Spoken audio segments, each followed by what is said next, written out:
P for promo में खुश आमदीद जी। तो व्यूअर्स, ड्रामा सीरियल तमन्ना की नए आने वाले एपिसोड में आप देखेंगे कि सबिया बेगम का बस नहीं चल रहा कि वो तमन्ना को घर से निकाल बाहर करें, बल्कि वो उसे जान से ही मार दें। और वैसे भी जब से तमन्ना और उमर की शादी हुई है तो उसकी यही ख्वाहिश है कि तमन्ना और उमर एक साथ ना रहें, ना एक साथ एक कमरे में रहें। और अब थोड़ी सी तबीयत ख़राब हुई है तो उसने तमन्ना को ये आर्डर जारी कर दिया है कि वो तमन्ना रात को मेरे साथ सोएगी मेरे कमरे में।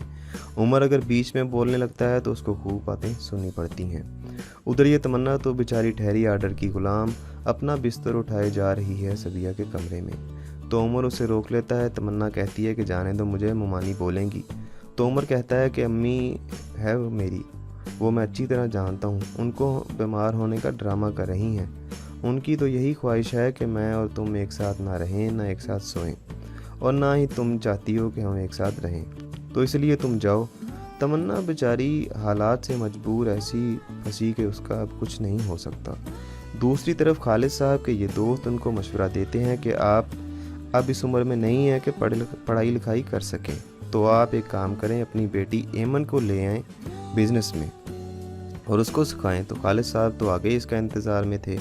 तो समझें अब वो बिज़नेस में भी आकर उस फसादी लड़की ने लोगों को तंग ही करना है और मज़ीद नुकसान ही करेगी। उधर ये पागल लड़की दानिया अब अगर हारून मान ही गया है तो ये अपना फटा डालकर बैठी है। उसकी माँ उसे बहुत समझाती है कि हारून अब इनकार नहीं करेगा, वो तुमसे शादी के लिए तैयार है। तो ये कहती है कि इस बात की क्या गारंटी है कि हारून अब शादी से इनकार नहीं करेगा, मैं किस पर यकीन करूँ अब। तो इतने में हारून भी वहीं आ जाता है और दानिया की बात सुनकर कहता है कि मेरी बात पर यकीन कर लो। आपको क्या लगता है कि दानिया अब मान जाएगी शादी के लिए? आप इससे मुतालिक हमें अपनी कीमती राय से ज़रूर आगाह कीजिएगा। ड्रामों की दुनिया से बाखबर रहने के लिए पी फॉर प्रोमो को सब्सक्राइब करके हमारे साथ जुड़े रहिए। आपका शुक्रिया। अल्लाह हाफिज़।